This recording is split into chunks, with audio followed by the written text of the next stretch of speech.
with a leper like this. Leviticus chapter 5, verses 2 and 3.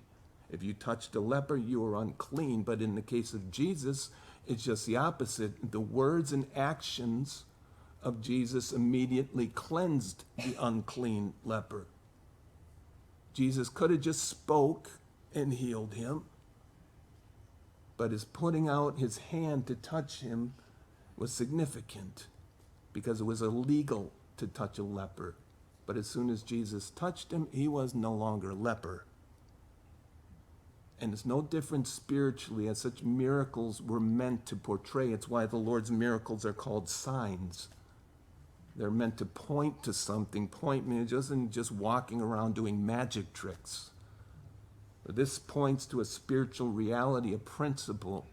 The day I, as a hopeless sinner, cried out to Jesus, Lord, if you are willing, you can make me clean. Or however someone verbalizes their prayer. Jesus, I'm totally lost. I know that no one else can save me but you. I've heard your words. I've heard about you, Lord. I know that you're the only one who can do this. When a person puts all their faith in Jesus Christ alone for salvation is when he in his grace says, Jeff, I'm willing. And with divine power, he says, be cleansed.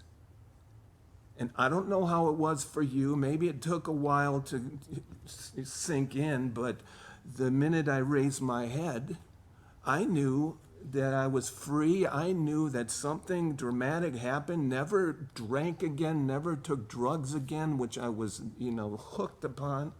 I never even smoked another cigarette after 15 years of smoking. Had an instant hunger for the Word of God.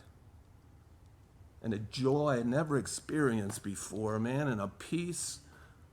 And the normal ritual pattern was reversed. In every other case, the clean would become unclean through contact